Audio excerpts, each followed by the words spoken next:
The last time that you saw this quilt, it looked like this.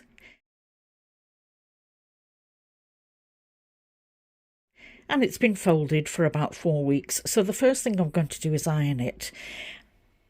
For the quilt backing, I'm using the sheet that was the other side of the duvet cover. And I can use it all apart from the area where there was buttonholes sewed into it. So I'm going to put that at the bottom of this sheet and work from the top down. Now, if you remember when I was doing my fabric selections, I was trying to choose fabrics that hadn't got yellow in them. And that's because with the gemstone, the emerald, the lapis lazuli and amethyst, I'm going to use a gold thread. Now, if you choose to use a dove grey to emulate silver in this, it doesn't matter because this is more of a cool colour, if you like. But I think the gold thread shows up well. And to quilt this, I'm going to quilt to the side of each of the squares and then directly down diagonally and across. So I'm going to cut through absolutely all those diamonds. It will show up beautifully against the colours and it won't show up too much against the white. This will enhance the geometry. Now, it will mean that my quilting is about 4 inches apart, so I'll have a 4-inch square on the back, and that's sufficient for my wadding. To create the quilt sandwich, I bring this up to a working height for me, so I lay it out on my bed. Now, in order to do this, I'm going to do the top half first and then turn it over. You can see I've got the quilt, I've got wrong sides together, I've got the quilt backing, I've got the polyester, it's a soft feel wadding, polyester wadding. It's quite thin, this one. And then I've got my quilt on top and I've pinned the 3 layers together using the quilting pins and lots of them. Now I need to start turning down from the top and just making sure that on the back I haven't got any creases. Right, once there are no creases, I can keep folding it down and then continue pinning. Now, I don't normally do this, but because there is so much excess at the top, at the side and the bottom, I'm actually going to cut some of the fabric off, and that's because I don't want the weight, but I'll make sure that I keep a few inches spare just as security. Now, I've folded it and pinned it so that I can access the middle row. I'm going to start sewing horizontally first. This will actually be directly through the middle of the quilt. So if I pin it this way, I can sew 3 horizontal lines without moving the rolls at the side. Right, let's take this through to the kitchen and to the machine.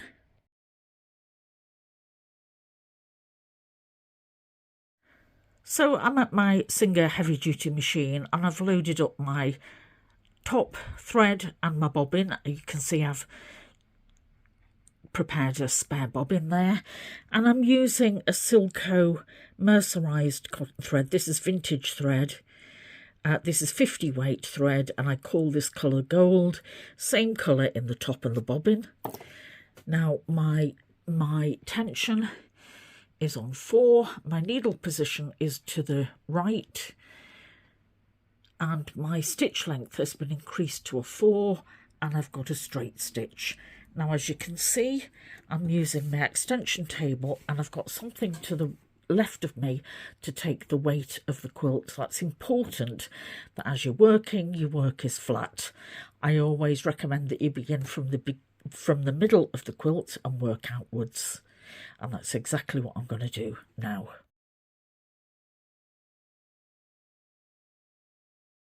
I don't need to mark this quilt because the lines that I want to sew are easy to see. Now, this is why I ironed the seams so that they're easily visible.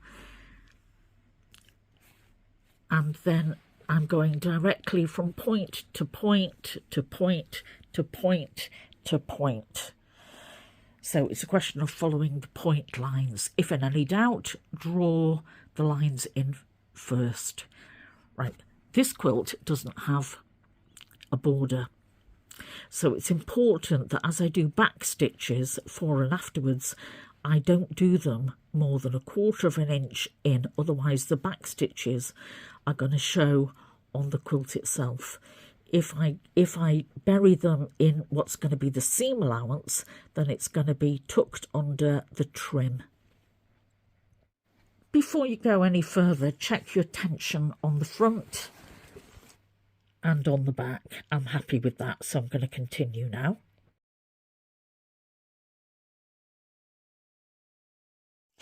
Once all the quilting done, I trim off the loose threads on either side of the quilt. I've removed all the pins and I've turned it over because any rogue pins will show. I can see one about here. I'll remove that. And also you can note where there's any errors or where you've made any mistakes. Now this looks quite a big quilt, doesn't it? Right, so it's now time to cut off all the excess, and there's quite a considerable amount here. There's no waste here, I'll use this in another project.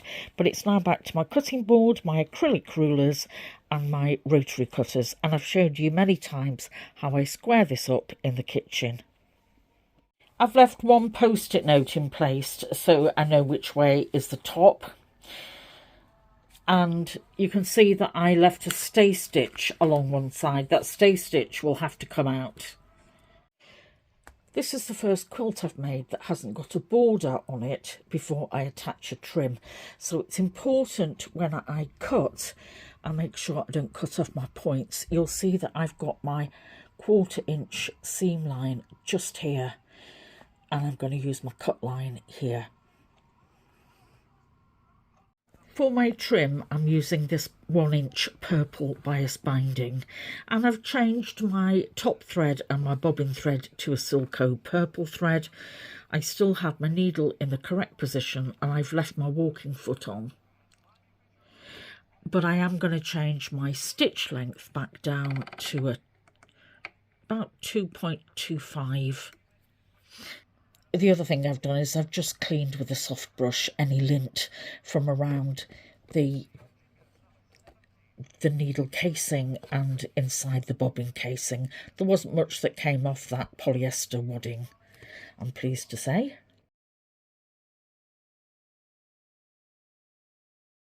I'm starting partway down the left side of the quilt and I'm going about 1/4 of an inch away from the edge. That will give me a little bit of bulk to sew inside the bias binding.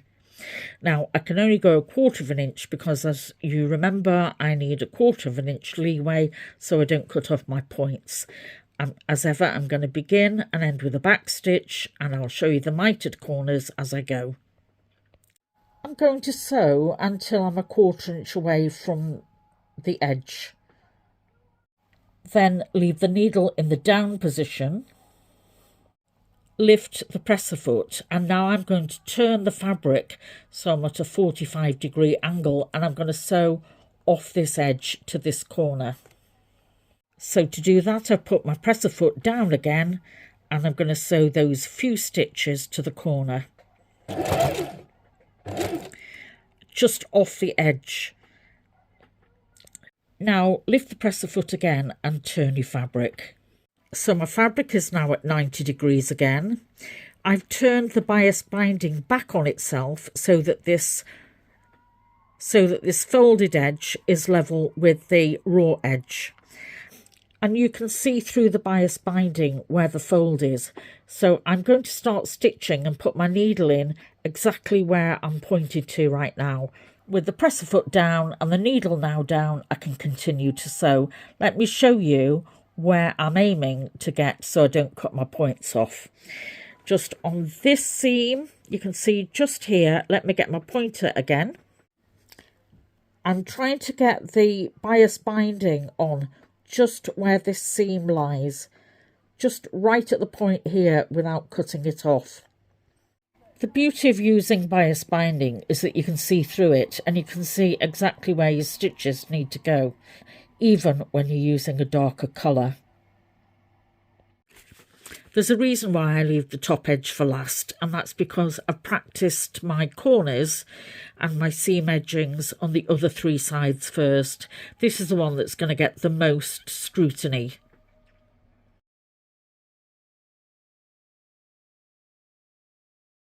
When it comes back to joining my bias binding, I keep it simple. So I've turned the first piece over at a 45-degree angle, and I'm going to continue to sew on the piece I'm sewing with and overlap the sewing stitch line here. So I'm actually going to stitch so that it overlaps and then back stitch before I cut it. I'm not going to cut any bias binding just yet. But I have, and it now looks like this. I've cut my thread. When I turn it over, you can see that the bias binding will look like it's on a diagonal. And I'm just going to cut this on a diagonal just here. And it now looks just like this. When I fold my bias binding over, I will have that shape. I'll show you when I'm sitting in my comfy chair. I'm going to watch the Traitors shortly, but I'm going to have something to eat first.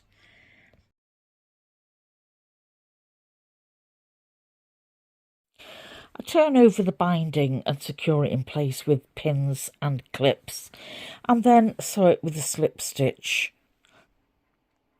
so that the stitches don't show on the front.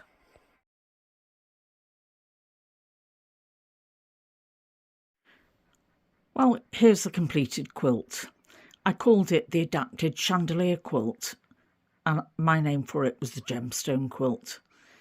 This is the first quilt that I've done without a border, and it measures 63 inches square. If we're looking closely, we'll look that it consists of on-point diamonds and dangling diamonds that reflect amethyst, lapis lazuli and emerald. I'm pleased with how it's turned out. I hope my friend likes it. If we look in the corners, I've created mitered corners. The quilting is simple. It's soft and pliable. It's big enough to cover two people, I think. They can snuggle up in this on a sofa. And then, as usual, I've attached my With Love symbol to it on the back. This is an applique batik heart. When I gift it, I'll gift it with a card and some colour catchers and washing instructions. But this is for my friend Samantha, for all the care and love that she's given to me. It's coming back to her. I hope you've enjoyed watching me making this quilt. This is Maggie, the Cheshire Crafter. Don't forget to like, subscribe, and come back and join me again soon, won't you? I'm going to do lots more videos of quite simple things with colour in January. So thanks for watching, and bye for now. Bye.